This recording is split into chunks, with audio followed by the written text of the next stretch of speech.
In today's video, we're taking a deep dive into one of the most turbulent and defining aspects of 20th century U.S. foreign policy: America's long, complex, and costly involvement in Asia during the Cold War.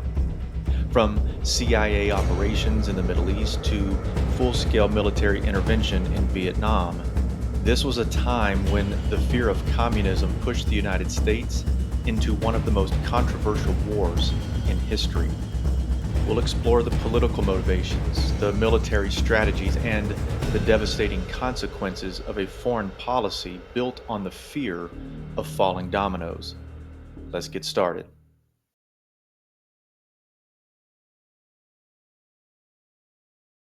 In the wake of World War II, empires collapsed and colonies across Asia, Africa, and the Middle East gained independence.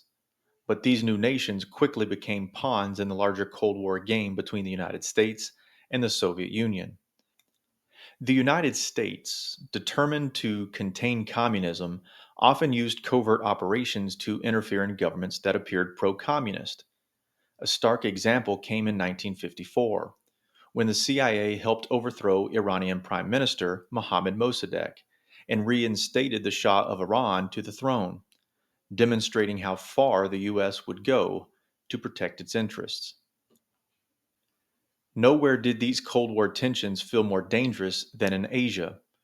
The fall of China to communism in 1949 was a major shock. Then came the Korean War, which ended in 1953 in a bloody stalemate. To many in Washington, communism seemed to be spreading unchecked. In response, the United States committed to resisting further expansion, particularly in Southeast Asia.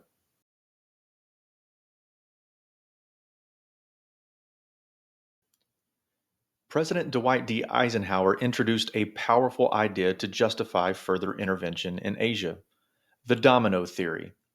He warned that if one nation in Southeast Asia fell to communism, others would soon follow, like a row of toppling dominoes. To stop this perceived chain reaction, Eisenhower's Secretary of State, John Foster Dulles, helped form the Southeast Asia Treaty Organization, or SEATO, in 1954. SEATO was designed to mirror NATO in Europe. Its members, Pakistan, Thailand, the Philippines, Australia, New Zealand, Great Britain, and the United States, pledged to defend one another against communist aggression. This fear of communism soon led the United States into one of its longest and most divisive wars: Vietnam.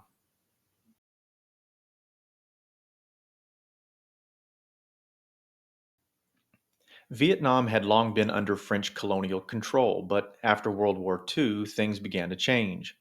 In 1945, Communist leader Ho Chi Minh proclaimed the Democratic Republic of Vietnam. France tried to reassert its control by appointing a puppet leader, Bao Day, but Ho's popularity kept rising. When Mao Zedong's communist government in China recognized Ho's government in 1950, it set off alarm bells in Washington. The United States, still fighting in Korea at the time, began sending financial aid to France under Truman and then Eisenhower. The 1954 Geneva Accords temporarily divided Vietnam at the 17th parallel. Ho Chi Minh would govern the North, and a pro Western regime would control the South. Both sides agreed to elections in 1956 to reunite the country, but South Vietnam's President Diem refused to hold them, fearing that Ho would win. Eisenhower responded by ramping up financial aid to the South. In 1960, Ho Chi Minh officially recognized the Viet Cong, communist guerrillas in South Vietnam, as the National Liberation Front. By 1963, President John F. Kennedy had committed about 17,000 American advisors to South Vietnam. But Diem's brutal dictatorship made matters worse. That year, Diem was overthrown with the tacit approval of the United States. Just weeks later, Kennedy was assassinated. His promise to withdraw U.S. troops by 1965 went unfulfilled.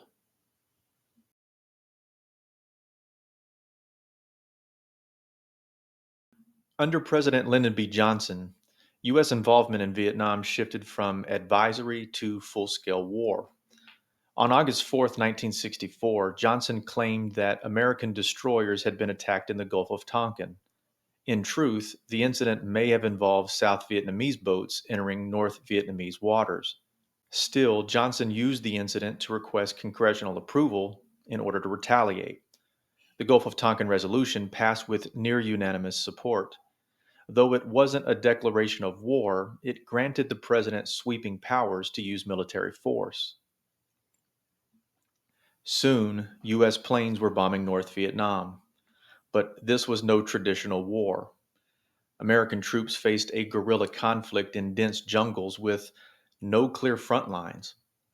The enemy blended into the population, and U.S. air power was of limited effectiveness.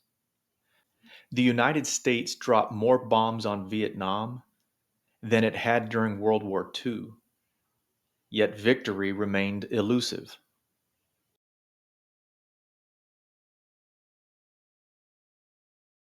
By 1965, the anti war movement was gaining momentum, and 1968 would prove to be the most pivotal year of the war, and possibly of the decade. In January, the North Vietnamese launched the Tet Offensive, a coordinated attack that used Soviet made jets and weapons. Though the United States forces pushed them back, media coverage portrayed the offensive as a failure, and public confidence began to collapse. In March, Johnson shocked the nation by announcing that he would not seek re election in 1968. At that point, 549,000 Americans were in Vietnam, with nearly 23,000 dead. In April, Martin Luther King Jr. was assassinated. In June, so was Robert Kennedy. That August, chaos erupted at the Democratic National Convention in Chicago, and the party ended up nominating Vice President Hubert Humphrey amid all the violent riots. The election of 1968 saw Republican Richard Nixon defeat both Humphrey and third party candidate George Wallace. But Nixon did not end the war, at least not right away.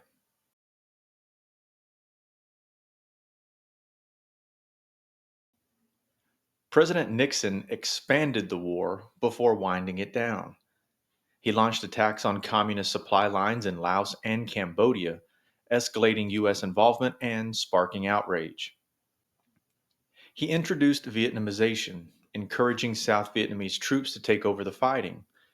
But behind the scenes, Nixon also bombed Cambodia, leading to protests, most infamously the Kent State Massacre, where four students were killed by the National Guard. Negotiations, led by Henry Kissinger, dragged on in Paris for years. Finally, on January 15, 1973, Nixon announced a ceasefire had been reached, declaring peace with honor.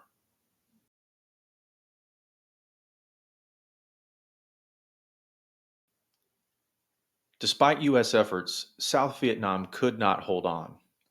In 1975, 2 years after U.S. forces left, North Vietnamese troops captured Saigon. Congress refused Nixon's request for funds to evacuate South Vietnamese allies. Roughly 100,000 fled the country. The United States had spent over $100 billion, lost more than 58,000 American lives, and failed to prevent the spread of communism in Vietnam and later in Cambodia and Laos.